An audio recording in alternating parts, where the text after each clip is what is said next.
এটা আসলে সরকারের সাথে ব্যত্যয় ঘটার প্রশ্ন না। তো প্রশ্নটা হচ্ছে যে গত ১ বছর দীর্ঘ আলাপ আলোচনার মধ্য দিয়ে একটা জুলাই সনদ হয়েছে এবং সেটা কীভাবে বাস্তবায়ন হবে এই প্রশ্নে ঐক্যমত্য হয়েছে যে জুলাই আদেশ দেওয়া হবে, গণভোট হবে এবং তারপরে আগামী পার্লামেন্টের কাছে ডুয়েল রোল থাকবে, মানে সে সাময়িক সময়ের জন্য সংবিধানের মৌলিক পরিবর্তন করার এখতিয়ার পাবে। এটা তো ঐক্যমত্য হয়েছে ইতিমধ্যে এবং সেই অনুযায়ী জুলাই সনদ প্রণীত হয়েছে। কিন্তু ওই কথাটা আপনার এই অঙ্গীকারনামায় লেখা নাই। তো অঙ্গীকারনামায় লেখা না থাকলে আমরা আসলে এটা সাইন করতে পারি না আমাদের জায়গা থেকে, কারণ পরবর্তীতে এটা বাস্তবায়ন এভাবে হবে কি না সেটা নিয়ে যথেষ্ট সন্দেহ করার কারণ আছে। এবং ওই যে জুলাই সনদটা আপনি কীভাবে বাস্তবায়নের রূপরেখার লিখিত ফরম্যাটটা দেখার আগ পর্যন্ত আমরা যদি সাইন করে ফেলি তাহলে আসলে এটা মানে পরবর্তীতে একটা ঝুঁকি তৈরি করতে পারে যে দেখা গেল এটাকে সংবিধানের একটা সাধারণ সংশোধনীর মতো করে ট্রিট করা হচ্ছে এবং সংবিধানের সাধারণ সংশোধনীর মতো ট্রিট করার মানে হলো যে এটা আবারও সেই বাতিল করা হওয়ার চান্সে থাকবে। এগুলো আমরা চাই নাই। এই কারণে আমরা চেয়েছি যে এটা মানে সনদ যেটুকু হয়েছে এটা বাস্তবায়নটা একেবারে সলিড হোক। তো সেই কারণে আমরা সাইন করতে যাই নাই, কিন্তু আমরা বলেছি যে এইগুলো নিশ্চিত করার সাপেক্ষে আমরা অবশ্যই সাইন করব। না, আমি সম্ভাবনা অবশ্যই দেখি, কারণ কিন্তু এই পর্যন্ত নিয়ে যাওয়াটাই একটা সমস্যা। মানে আপনি আগেই কেন ঠিক করলেন না? হ্যাঁ, এই যে একটা মানে বেঁকে বসার পরে করতে হচ্ছে তাদেরকে, এটা তো প্রবলেমেটিক। এখন দেখেন জুলাই মানে কেন এটা অন্য রাজনৈতিক দল সাধারণত বুঝবে না কেন এনসিপির এই অনমনীয়তার কারণটা কি। আমরা মূলত শহীদ প্রেসিডেন্ট জিয়াউর রহমানের যে ঐতিহাসিক ভুল, সেই ভুল থেকে শিক্ষা নিয়েই কিন্তু সংশোধনীর পথে যেতে চাইছি না, মানে সংবিধান সংশোধনীর পথ। উনি কী করেছেন? উনি ক্ষমতায় এসেছেন, ওই সময় একটা জরুরত ছিল, ঐতিহাসিক জরুরত ছিল, দেশের মানুষ সমর্থন করেছেন। তিনি প্রোক্লেমেশন জারি করেছেন। সেই প্রোক্লেমেশনের মধ্যে দিয়ে অর্ডার দিয়ে অনেকগুলো সংবিধান পরিবর্তন করেছেন, মেজর সংবিধান পরিবর্তন করেছেন। যেমন ধরেন বাংলাদেশি জাতীয়তাবাদ কিংবা একমাত্র আল্লাহর উপর পূর্ণ আস্থা ও বিশ্বাস, এগুলো কিন্তু ৭২ সংবিধান ছিল না। ফলে আপনি ৭২ সংবিধানের বেসিক স্ট্রাকচার, মৌলিক কাঠামো পরিবর্তন করে ফেলেছেন উনি প্রোক্লেমেশনের মধ্য দিয়ে, আনিত পরিবর্তনের মধ্য দিয়ে। এই জিনিসটা খুব বোঝা দরকার, খুব ইম্পর্টেন্ট। তারপর তিনি গণভোট করেছেন। গণভোট করার পরে তিনি 1978 সালে 17 এপ্রিল একটা ফরমান জারি করেছেন, মিলিটারি ফরমান, মানে সামরিক ফরমান।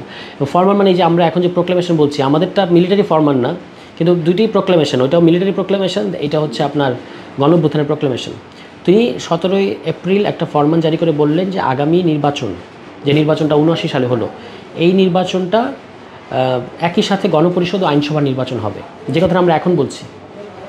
কেন তিনি এই পথে গেছেন? কারণ হচ্ছে যে পরিবর্তনগুলো তিনি সংবিধানে এনেছেন এটা ধরে রাখতে গেলে ওই মডেলে যাওয়া ছাড়া কোনো উপায় নাই।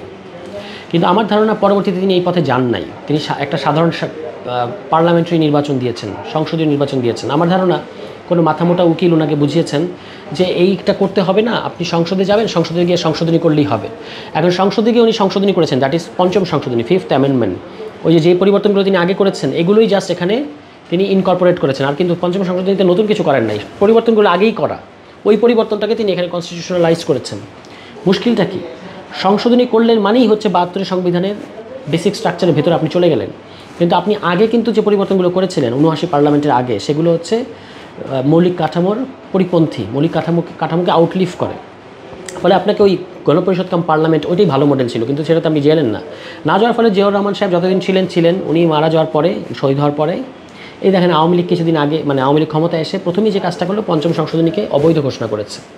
এবং তার এখানে প্রধান যুক্তিটাই ছিল যে ৭২ সংবিধানের বেসিক স্ট্রাকচারের পরিপন্থী এটা, ঠিক আছে, মানে বেসিক স্ট্রাকচারের সাথে অবৈধ। তো এই যে ঐতিহাসিক শিক্ষাটা এখন আপনি আজকে এত আলোচনা করে জুলাই সনদটা প্রণয়ন করেছেন, যেখানে সংবিধানের অনেকগুলো মৌলিক পরিবর্তনের ব্যাপার আছে, যেখানে সংবিধানের বেসিক স্ট্রাকচার পরিবর্তন করে এমন অনেকগুলো ব্যাপার আছে। এই পুরো জিনিসটাকে যদি আপনি এখন অষ্টাদশ সংশোধনী বানান, তাহলে এগুলো ৭২ সংবিধানের বেসিক স্ট্রাকচার দ্বারা সবসময় কোষ্ঠী পাথরের সাপেক্ষে এটাকে সবসময় বিচার করা হবে। যদি দেখা যায় যে ৭২ সংবিধানের বেসিক স্ট্রাকচারকে এগুলো ক্ষুণ্ণ করে, তাহলে এগুলোকে কিন্তু বাতিল হবে, এবং অনেকগুলোই তো ক্ষুণ্ণ করে, তাহলে আপনি আর সংশোধনীতে যেতে পারবেন না। এই কারণে কিন্তু আমরা এটাকে পার্লামেন্টে নিতে চাই নাই। ফলে আমরা বলেছি যে গণপরিষদ করেন, গণপরিষদ না হলেও গণভোট হচ্ছে, গণভোটের পরে আবার আগামী পার্লামেন্টে ডুয়েল রোল দেওয়া হচ্ছে, অর্থাৎ পার্লামেন্টকে কনস্টিটিউয়েন্ট পাওয়ার দেওয়া হচ্ছে।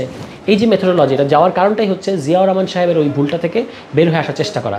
আনফর্চুনেটলি বিএনপি নিজের ইতিহাসের দিকে তাকাচ্ছে না, যে বিএনপি দেখতে পাচ্ছে না যে এই যে অবৈধ ঘোষণা করে দিল আওয়ামী লীগ সরকার এসে, এতে করে যে বিএনপির অস্তিত্বটাই কিন্তু এক ধরনের হুমকির মুখে পড়েছে। এখন বিএনপি আবার ক্ষমতায় এসে পঞ্চম সংশোধনীকে রিভাইভ করবে, কিন্তু এই র্যাট রেস কতদিন? আপনাকে একবার আপনি মানে যতদিন পর্যন্ত ৭২ সংবিধানের বেসিক স্ট্রাকচার থাকবে এটার সাপেক্ষে কোনো সংশোধনীকে বাতিল করা যাবে কিংবা কোনো সংশোধনীকে অনুমোদন করা যাবে।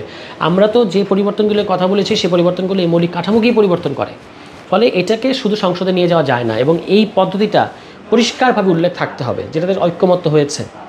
না হওয়াতেই কিন্তু, না করাতেই কিন্তু এই সমস্যাটা হয়েছে এবং আমরা এখনও স্বাক্ষর করতে পারলাম না। আমরা আশা করি যে তারা এই পদ্ধতির ব্যাপারে আমাদেরকে আশ্বস্ত করবে এবং আমরা স্বাক্ষর করব।